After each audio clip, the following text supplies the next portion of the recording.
Agradeço à USP pelo convite, minha casa de formação, a presença de vocês também, e eu queria começar com um exercício de imaginação. Eu queria que vocês imaginassem uma pessoa chamada Dona Anita. A Dona Anita mora numa periferia de uma grande cidade brasileira, podemos dizer o Rio de Janeiro, por exemplo, mas poderia ser de qualquer uma outra. Ela tem 3 filhos, tem um filho de 24 anos, tem uma filha mais nova de 16, um filho no meio do caminho entre os dois.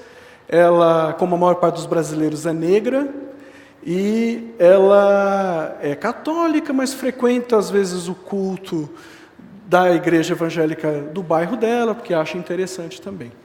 E a Dona Anita tem uma preocupação, né, quando a gente fala nessa questão das drogas e o que ela tem visto, que tem aparecido na mídia. A Dona Anita é contra a liberação, ela é contra a legalização. Ela é contra a descriminalização. Bom, na verdade, a Dona Anita não sabe muito bem a diferença entre essas coisas. Ela só sabe que drogas são coisas ruins e, portanto, qualquer iniciativa que tenha a ver com mudar o status de proibição, necessariamente é ruim. A primeira coisa que a gente precisa pensar quando a gente pensa nessa questão, quando a gente ouve essa questão, ouve a queixa da Dona Anita, primeiro, estar cientes de um ponto, de que drogas causam danos, elas podem causar danos. Então, em nenhum momento, qualquer discussão que a gente esteja falando sobre drogas, ou sobre mudança de políticas de drogas, nós estamos deixando de levar em consideração esses danos e qual será a melhor maneira de lidarmos com esses danos.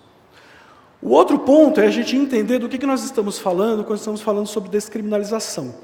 E é disso que eu venho falar para vocês hoje, principalmente do ponto de vista da saúde pública, mas não apenas. Legalização de drogas é você tornar legal toda a cadeia produtiva vinculada a uma ou mais drogas. Uso medicinal é você focar na aplicação medicinal de uso de uma substância atualmente proscrita, como, por exemplo, a cannabis, mas podem ser também os psicodélicos. Recentemente teve uma notícia a respeito do uso do MDMA nos Estados Unidos.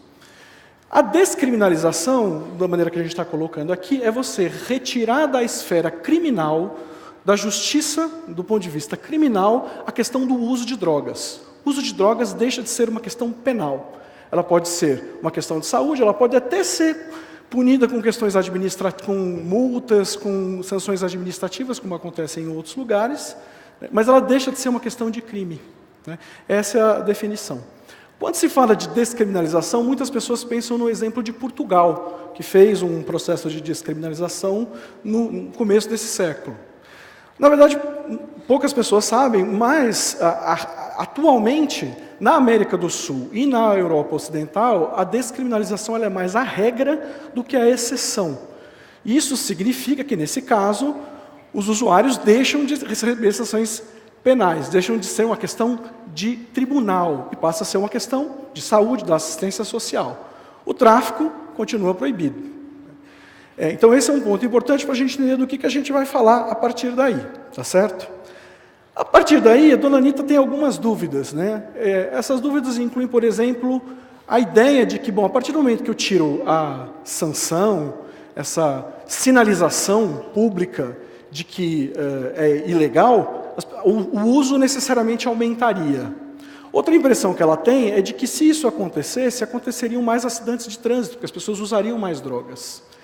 E outra preocupação que ela tem é com o aumento da violência. Afinal de contas, vivemos num país violento. O que a gente pode dizer a respeito das evidências de saúde pública em relação a isso? Do ponto de vista do uso, a gente tem várias discussões, a gente mostra países que houve um pequeno aumento, países onde houve decréscimo, e a maioria dos países, na verdade, não há diferença nenhuma. E as tendências que aparecem de crescimento ou de diminuição, elas já estavam presentes antes. Tudo parece indicar, a partir dos dados desses vários países que descriminalizaram, é que estar no status de crime ou não influencia a decisão das pessoas se elas querem usar drogas ilegais ou não. Portanto, descriminalização, na melhor evidência disponível, não aumenta o consumo de drogas. Isso é uma coisa muito importante. Acidentes de trânsito não acontecem com mais frequência em países que descriminalizaram. Até porque existem outras sanções que podem ser aplicadas, já existentes no nosso país, para as pessoas que dirigem sobre a influência de outras substâncias. E lembrando que a substância que está mais associada a acidentes de trânsito é o álcool, que é legalizada. Então, uma coisa não tem nada a ver com a outra. Na questão da violência, além do álcool, mais uma vez, ser de fato a droga que aparentemente tem uma maior capacidade de induzir violência nos seres humanos, que está mais relacionada com a violência, existem outros aspectos da violência que precisam ser levados em consideração.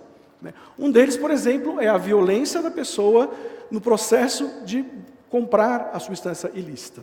Vou dar um exemplo para vocês. No Global Drug Survey de 2015, que é uma pesquisa feita por internet com diversos países do mundo, foi perguntado aos usuários de cocaína se eles já tinham presenciado violência no processo de aquisição das drogas. E o Brasil é o campeão dessa violência. 28% dos usuários já tinham vivenciado alguma situação de violência, e essa violência inclui o tráfico, mas também a repressão policial, que é particularmente severa no nosso país. Essa é uma questão que a gente tem que levar em consideração. Outro ponto é que a gente não tem qualquer evidência de que o combate mais firme do ponto de vista criminal, do ponto de vista militar, nesse momento, com essa ocupação militar no Rio de Janeiro, não há qualquer evidência de que isso coíba uso, ou que o uso vai reduzir a partir desse tipo de ação. É importante ter ciência disso também. Agora, a dona Anitta, ela tem um filho, que eu falei para vocês, o Vitor, ele tem 24 anos e ele fuma maconha. Ele mora na periferia, ele é negro, e sendo um usuário de drogas, ele está sob um determinado risco relacionado à questão da violência, que é muito particular do nosso país, que é o da seletividade penal. Por ser negro, ele tem uma chance aumentada de, ao ser pego com um baseado no seu bolso, de ser preso como traficante. Isso não é ficção, isso são dados que a gente tem disponíveis de um completo desequilíbrio entre o número de pessoas negras que são presas por tráfico e o número de pessoas brancas.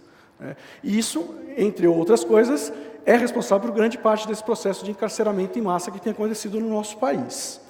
90% das pessoas presas por tráfico em São Paulo, numa pesquisa que saiu no Sou da Paz em 2014, não pertenciam a facções criminosas e também não estavam portando armas. Muitas dessas pessoas, além de serem pequenos varejistas de drogas, são usuários que estão sendo presos como traficantes. Bom, mas no Brasil, a rigor, o usuário não é penalizado com prisão. Ele não é penalizado com cessação da liberdade, com restrição da liberdade. A menos que ele esteja preso por averiguação. Uma pesquisa feita no Rio de Janeiro, pelo SESEC, indicou o seguinte: de aproximadamente 1.300 pessoas que foram presas por tráfico, metade delas foram liberadas, porque no final se verificou que não eram traficantes, ou não se conseguiu provar que fossem traficantes. Vamos supor que metade das pessoas fossem usuários. Essas pessoas ficaram presas durante 7 meses, e custaram ao Estado do Rio de Janeiro, um Estado que está falido, como nós sabemos, 8 milhões de reais. Então, usuários estão sendo presos, estão ficando presos por diversos meses, até que se averigue. E isso tem a ver também com distorções do nosso sistema penal, do nosso sistema de justiça, evidentemente. Mas essas distorções, elas estão vinculadas à maneira pela qual nós verificamos que, como desejamos ou não tratar os usuários de drogas. Do ponto de vista da saúde, que são preocupações que a dona Anitta tem também. Qual seria o impacto da descriminalização? Como não aumenta o uso, o impacto que a gente tem descrito, na verdade, é um aumento de acesso. Um aumento de acesso aos serviços de saúde, uma redução do estigma, e com isso você poder trazer a questão para quem realmente deveria lidar com o problema. Isso se traduz, por exemplo, em Portugal, numa redução da transmissão das taxas de HIV por drogas injetáveis, ou o número de mortes por overdose de usuários de drogas injetáveis, que são particularmente perigosas. Na verdade, Portugal tem uma taxa que é 23 vezes por habitante, 23 vezes menor do que o da Suécia, que é um país extremamente proibicionista, que ainda penaliza os seus usuários com cadeia, diferente do Brasil. Então é mais grave ainda do que no Brasil. Mas comparar Portugal com a Suécia não parece muito justo, são países muito diferentes do ponto de vista cultural, do ponto de vista socioeconômico. Então vamos comparar a Holanda, que tem um nível de desenvolvimento social mais ou menos semelhante, uma população mais ou menos comparável, com o da Suécia. O que a gente acha nesse caso? Primeiro, é que no caso da Suécia, 7,5 vezes a mais você vai encontrar punições por crimes relacionados às drogas. Ok, eles punem mais mesmo, pode ser só por um viés unicamente da justiça. Mas se nós vamos olhar, por exemplo, o número de mortes por overdose, é 8,5 vezes maior do que o da Holanda. E o número de usuários de drogas injetáveis é 6,5 vezes a mais. Isso não é unicamente porque a Holanda flexibilizou as suas leis em relação à maconha, mas também porque ela não penaliza já há muito tempo usuários de drogas. A dona Anitta, né, se a gente for pensar, de certa forma, ela representa com suas preocupações um grande número de pessoas da população brasileira. Na verdade, os estudos mostram que mulheres na faixa etária da dona Anitta, moradoras da periferia, com baixo grau de instrução, são as pessoas que mais rejeitam a possibilidade de mudanças nas leis de drogas. Até que ponto dona Anitta está sendo espelhada na cabeça dos juízes, que não tem exatamente o mesmo perfil dela? Até que ponto os colegas médicos, meus colegas psiquiatras, pensam da mesma maneira que a dona Anitta, que não teve acesso a informações qualificadas? Até que ponto, na cabeça das pessoas, está embaralhado o que é descriminalização, o que é legalização, o que é uso medicinal, né? Muitas vezes na imprensa a gente só vê escrito liberação. É preciso tomar cuidado em relação a isso. Um artigo que saiu do grupo Lancet, em 2016, bastante importante, um grande artigo de 54 páginas, com especialistas que propõem a mudança de século em relação às políticas de drogas, porque nós ainda estamos com políticas de drogas do século XX. Nós não entramos ainda no nosso século, elas estão começando a acontecer, na verdade. O que eles propõem? Eles propõem, por exemplo, redução da penalização pelo sistema criminal, não só de usuários, mas também de traficantes não violentos, pequenos traficantes, os chamados narcovarejistas. Eles sugerem também de que o enfoque do combate ao uso problemático de drogas não seja polícia, não seja exército, seja a saúde. E que exista um enfoque forte no aspecto da redução de danos, e não apenas na abstinência. Outro ponto importante é a necessidade de se desenvolver políticas de drogas para as mulheres, que são as mais encarceradas por causa de drogas no Brasil. E, não unicamente, há outras recomendações, mas eu destaco essas 5, a necessidade de se mudar o enfoque da pesquisa quando se fala em medir o impacto do uso de drogas. Medir o impacto social, olhar com métricas dos direitos humanos. É necessário fazer novas políticas que olhem com novos estudos para isso. Então, a academia tem uma responsabilidade também nessa questão.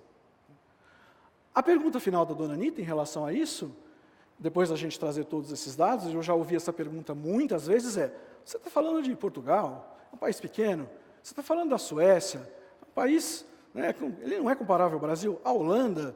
Bom, primeiro, é que já foi lembrado aqui, nós estamos falando de vários países vizinhos que descriminalizaram e não houve impacto nocivo à saúde pública. Esse é um ponto que nós devemos levar em consideração. Mas não é só isso.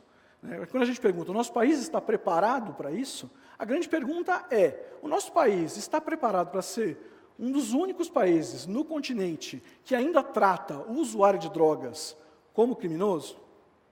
Ele está preparado para ter um sistema de justiça que olha para a questão das drogas de forma extremamente ineficaz e desigual? Eu acho que essa é uma reflexão que a gente precisa ter junto com a dona Anitta, porque eu tenho certeza que a dona Anitta não quer o mal nem de seus filhos e nem dos filhos das suas amigas, assim como nenhum de nós. Mas reflexões sobre esse tema são necessárias para que a gente possa mover finalmente e podemos entrarmos no século XXI, quando a gente estiver falando em política de drogas. Obrigado.